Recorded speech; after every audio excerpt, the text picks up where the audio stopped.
ನಿಜವಾದ ರೈತ ಆದ್ರೆ ಈ ರೀತಿ ಮಾಡಬಾರ್ದು. ನಾ ದಯಮಾಡಿ ಮೀಡಿಯಾ ಮೂಲಕ ಶಶಿಕಾಂತ್ ಗುರೂಜಿ ಅವರಲ್ಲಿ ಚುಣಪ್ಪ ಪೂಜಾರಿ ವಿನಂತಿ ಮಾಡ್ಕೊತ ನಾನು ಏನು ವಿನಂತಿ ಮಾಡ್ಕೊಂಡಪ್ಪ ಅಂದ್ರೆ ಸರ್ಕಾರ ಲೆವೆಲ್ ಮುಗಿದಿತ್ತು.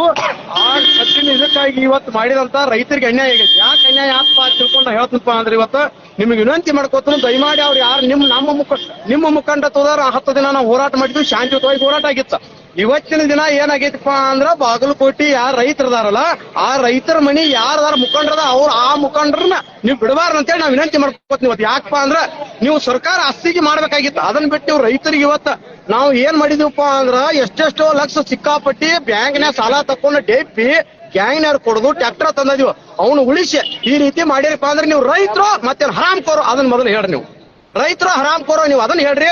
ದಯಮಾಡಿ ವಿನಂತಿ ಮಾಡ್ಕೋತ ನಾನು 10 ದಿನದ ನಮ್ ಶಾಂತಿಯುತ ಹೋರಾಟ ಮಾಡಿದ ನಮ್ಮ ಮುಖಂಡರಲ್ಲಿ ವಿನಂತಿ ಮಾಡ್ಕೋತ್ನೋ ದಯಮಾಡಿ ಅವ್ರು ಯಾರು ಇವತ್ತು ಮಾಡ್ಯಾರಲ್ಲ ನಾಳೆ ನೀವು ಅದನ್ನ ಮಾಡಿದ್ದಾದ್ರೆ ಈ ನಮ್ಮ 10 ದಿನದ ಹೋರಾಟಕ್ಕೆ ಫಲ ಸಿಗತೈತೆ ಅಂತ ನಾ ಇವತ್ತು ವಿನಂತಿ ಮಾಡ್ಕೋತೀನಿ. ನಿಮ್ಗೆ ದಯಮಾಡಿ ಗುರೂಜಿ ಅವರಲ್ಲಿ ಚುಣಪ್ಪ ಪೂಜಾರಿ ಅವ್ರು ದಯಮಾಡಿ ಇವಾಗ ಆದಂತ ರೈತರಿಗೆ ಅನ್ಯಾಯನ ನಾಳೆ ನೀವು ತೆರೆ ದುಗಿಸ್ಬೇಕಂದ್ರೆ ಅವ್ರು ಯಾರು ಮಾಡ್ಯಾರಲ್ಲ ಅವ್ರ ಮುಖಂಡ್ರ ಮನೆಗೆ ಹೋಗಿ ಅವ್ರ ಮನೆಗೆ ಬೆಂಕಿ ಹಚ್ಚಕ್ ನಾವೆಲ್ಲ ಇಟ್ಟೆಲ್ಲ ರೈತರದೀವು.